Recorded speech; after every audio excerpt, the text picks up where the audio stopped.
The Rising Bull was a square warehouse of a building nestled right off the highway. A wooden corral surrounded the side, and a large gateway led to the parking lot.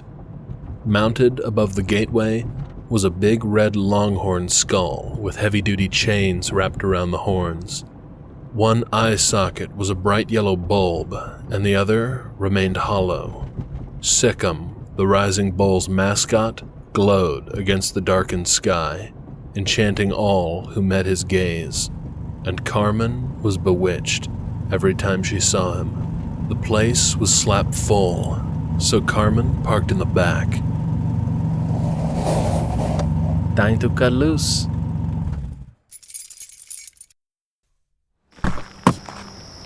Cowgirl had straightened. She cupped her breasts, giving the girls a quick lift, and for the final primp, she ran her fingers through her black hair and fluffed. As Amy rounded the front of the car, Carmen entwined her arm with Amy's. She just needed to get a few drinks in the girl, and maybe Amy's bad day would be a distant memory. Arm in arm, they headed toward the bar's entrance. Get ready to put yourself 2 sheets to the wind and drink your worries away. Carmen stopped and twirled Amy to face her. She stomped her heel on the gravel lot. What? You better not let that damn rat ruin the whole night. I've been thinking... Carmen pointed a red fingernail at the building where a caricature of Sikkim was painted on the side. A silver horseshoe hung from its nostrils and ammo belts wrapped around its horns. This is a bar. No thinking aloud. But maybe that week I had all those terrible nightmares. Maybe it didn't have anything to do with the dead rat I had found back then. Brilliant revelation. Now let's go. Maybe the rat from today won't haunt my dreams. Could be last time I was fighting off a cold or something. Exactly. Cold meds can give you some trippy dreams. Carmen spotted Derek standing at the entrance. Damn, he looked good. He wore a black muscle shirt with tight black jeans that showed his lean but muscular legs, and those rugged steel-toe work boots. Derek was heavy into conversation, his hands animate. Last time she'd seen him, a week and 2 days ago, he'd gone home with Miss Susie Slutbags from Whore Lane. Long legs, blonde hair, big breasts. How fucking original. You and Derek on the fritz again? No.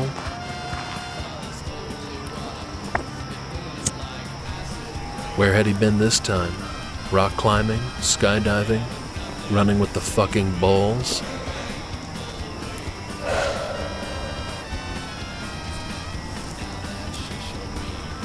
She watched Derek until he ducked inside the club, then continued walking. Cinder. He's been a regular at the Bull for a few months now. Have you? No. I think he likes the poles. Cinder wore a blue rhinestone suit and yellow suede shoes. In one well-manicured hand, he held a large cigar, and in the other, a moon pie that he'd already taken a bite from. Cinder had to be the second most exotic dresser who frequented the Bull. How fares this splendid eve for Lady Carmen and her consort? Just dandy.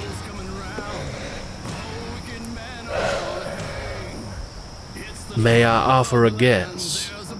The guy always got her costume right, but she never took it further. He seemed harmless enough, but she had zero attraction for him, and she sensed he had even less for her. Her game of guess the costume and answer the trivia equals get laid was a bit juvenile, but entirely entertaining. And in this podunk, back-asswards town, a little excitement could curb a strong desire to tie oneself to a train track. She nodded. A sexy cartoon madam with poodle-like hair and nose, with a bit of a western spice. How do you do that? Cinder winked. I have traveled stars beyond dreams. Your eyes make me quiver still. Cinder, sweetheart, you need more Daniels and less Cummings. Your Daniels I have known, but your Cummings is much a bore. He moved his face close to Carmen, but she walks in beauty like the night, of cloudless climes and starry skies, and all that's best of dark and bright. Carmen laughed and placed a light kiss on Cinder's cheek. Byron, now that's more my style. Cinder took another bite of the moon pie and looked into the sky. 'Tis a night of 1,000 stars and destinies aligned that we find ourselves one day afar, but it will never forsake whom we are. He leaned to look around Carmen where Amy stood. From his minty cigar, Cinder swirled a cloud of icy white smoke. I must know the name of your lady friend. I'm Amy.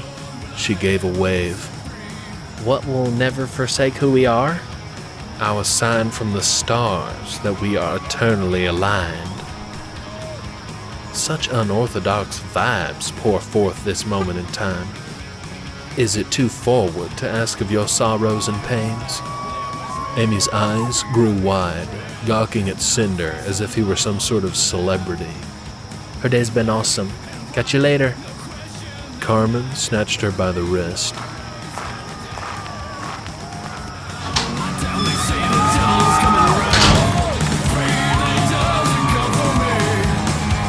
She pulled Amy to the side.